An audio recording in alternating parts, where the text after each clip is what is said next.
Astro Bot was supposed to be a gimmick, a tech demo, a tutorial wrapped in cuteness, a mascot that popped out of your controller, waved hello, and faded away. Just a footnote in Sony's hardware history. But somehow, against all odds, this little bot did the impossible. He made people care. He made me care. And now, with the release of his full adventure, everyone's asking, did Sony just create their own Mario Galaxy? Or did they accidentally do something even bigger? Let's be real. PlayStation's mascot situation has always been messy. Crash Bandicoot, third party, sold off before he could even decorate the throne room. Jak and Daxter, legends, but Naughty Dog moved on. Sackboy, iconic, but let's be honest, never had Mario's staying power. And Knack? Look, let's not even get into it. We all know he wasn't the chosen one. Sony has always leaned mature. Siphon Filter on the PS1, all the way to The Last of Us on the PS3, the PS4, and even the PS5. But it's always been these blockbuster, grown-up, like our games aren't yet kind of vibe. Not exactly, here's our cute mascot. Meanwhile, Nintendo's been running the same plumber since the 80s, and somehow they never miss. Mario isn't just a character, he's the blueprint. Every Mario game is about movement, discovery, surprise. One day it's flying hats, next day it's a bee suit, and then after that you're turning into a cat. You never know what's next. So when Astro showed up as a glorified DualShock demo at the PS4 launch, nobody cared. No lore, no legacy, no hype. Just a tiny robot running around your living room if you even happen to own the PS4 camera, which, who actually owned the PS4 camera? Be honest. But right away, even in that little playground, Astro moved differently. There was something there, even if no one else saw it yet, me included. But Team Asobi didn't stop. People actually had fun with the demo and wanted more, so in 2016, we got Playroom VR. Another tech experiment, but only for the handful of folks with a VR headset. Another couple of years passed. Fast forward to 2018. Astro Bot Rescue Mission on PSVR comes out. No hype, barely any marketing, the kind of game you only hear about from your one weird friend who bought the VR headset at launch and won't stop talking about it. But then the reviews came out. Game of the Year for VR, best 3D platformer in years. IGN, Polygon, random YouTubers, every person or platform who shared their thoughts after playing it was raving. Even when I finally tried it, I got it. It wasn't just a great VR game, it was a great game, period. A true, real 3D platformer. Tight controls, clever level design, music that's actually good, and all of these moments that made you laugh, gasp, or just straight up smile like a kid. All the while you're in the game. You're ducking under platforms, you're peeking around corners, and you're rooting for a little robot with no voice and all heart. The boss fights, genuinely epic, like first-person kaiju battle epic. Sony finally had a platformer that wasn't just Mario but PlayStation. It was its own thing, a legit contender. The only problem? Nobody played it. No one had a PSVR. Astro became a cult classic. A weird success story in a headset that never broke through, and even Sony gave up on them. Like a Michelin star meal at a restaurant that's always closed. Then, out of nowhere came Astro's Playroom. Free, pre-installed, day one with every single PS5. Suddenly, everyone had access. Sony's marketing team, or whoever decided this, deserves all of the raises. They realized that the people who did play Astro Bot loved it, but nobody played it. So, let's make sure everyone who wants to play it actually can. Let's take a second and compare it to our favorite Italian plumber. In 1985, the NES consoles bundled with Mario turned him into a household name. It made him a legend. And now, in 2020, here comes Astro, strutting in bundled with every single PS5. And seriously, Astro's Playroom is not just a DualSense tech demo, even if that's why they say they gave it away. It's a full, joyful, self-aware celebration of PlayStation itself. Every world in the game is themed after hardware in the PlayStation itself. The GPU jungle, SSD speedway, memory meadow, even cooling springs. The collectibles in the game, they're not just coins, they're PlayStation artifacts.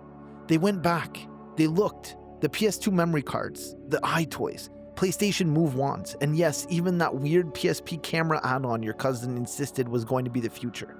They even threw in the PlayStation multi-tab, which I don't even know who owned. The references in this game get so deep you start questioning if you're making some of them up. Boss fights? How about a reference to a PS1 tech demo T-Rex that was created to showcase how models would appear on the PS1? The Easter eggs? There's more Easter eggs in this game than an egg farm that grows eggs. I'm talking Metal Gear Solid, Uncharted, Final Fantasy, Ape Escape, Parappa the Rapper, the actual plastic PSP GPS accessory. I mean, who remembers these things? And after all that, Astro's Playroom knows it's a game. It consistently breaks the fourth wall. It winks at you. It rewards you for catching the weird references. It's not afraid to tell you, hey, do you remember when games were just for fun? And the DualSense, it's not just what you see, it's what you're feeling. It's haptic feedback for sand, ice, wind, even tension in a spring. The first time I punched through glass and felt it shatter in the controller, I was in disbelief. Not because the technology was so crazy, which it kind of was at the time, but because it was unexpected. Astro's Playroom didn't teach you the controller. It taught you what PlayStation's all about. It didn't introduce the console. It reminded you why you love games in the first place. And then, nothing. Okay, we got a couple of tiny free updates, but no sequel. No big follow-up. Sony hung back.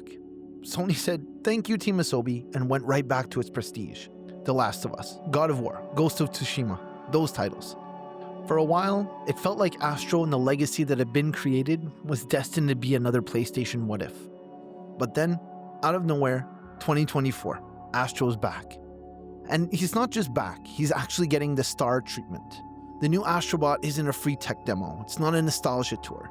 It's a full-fledged platformer built from the ground up for the PlayStation 5 with a real budget and even more ambition and creativity than the earlier titles.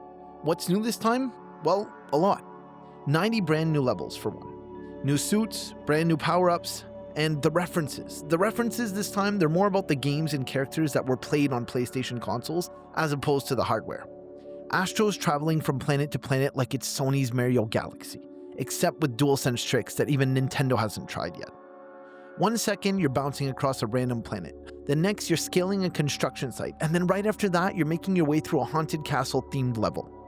Every level looks like it was designed to show off what the hardware can really do. Cameos? Team Asobi pulled out all of the stops. Old PlayStation mascots, classic hardware, secret references for weeks. Some of these are so deep cut, you'll need a wiki and a PlayStation collector friend just to keep up with it all. Astro Bot feels revolutionary. And that's not because it reinvents platformers, but because it reminds us what AAA gaming has lost somewhere along the way.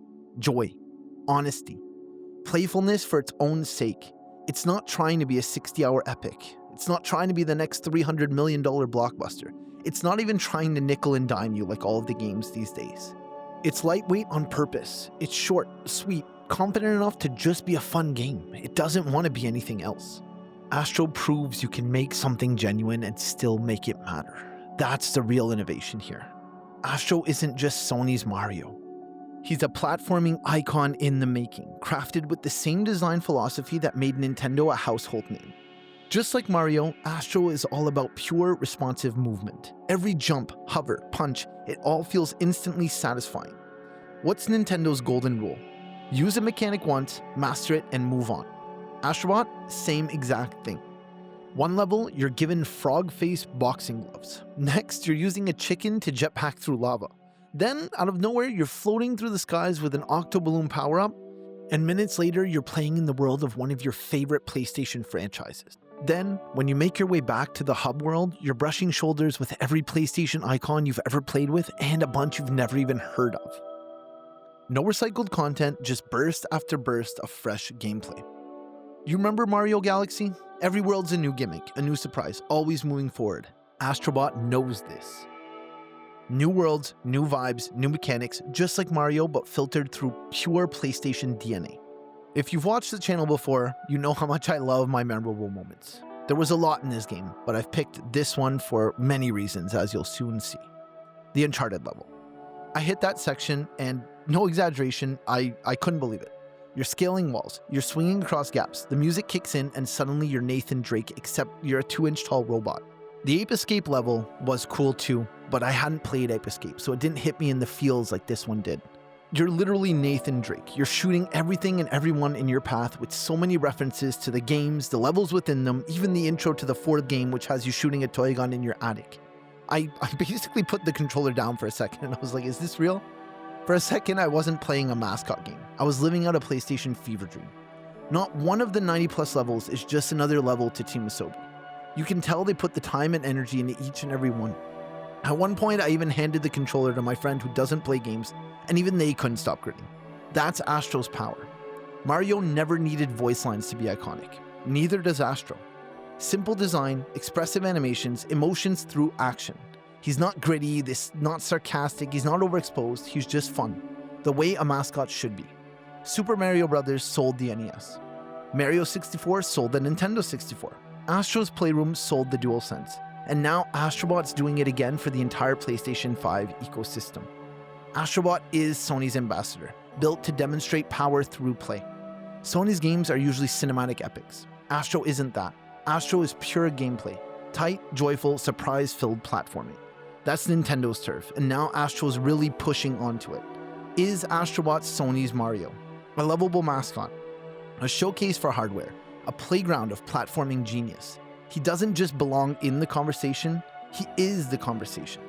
But in other ways, he's something different. Astro doesn't chase Nintendo, he celebrates PlayStation. The references, the tech, the tone, it's a platformer, but it's also a time capsule. A little love letter to every weird, wild thing that Sony's ever done. But more importantly, it's just fun, start to finish. Let's take a minute and give Team Asobi their flowers. Multiple free content packs, new levels, special bots, 0 microtransactions, no strings attached. Just, hey, thank you for playing our game. And that credits theme? The entire game is a celebration of Sony's history and the gamers it shaped.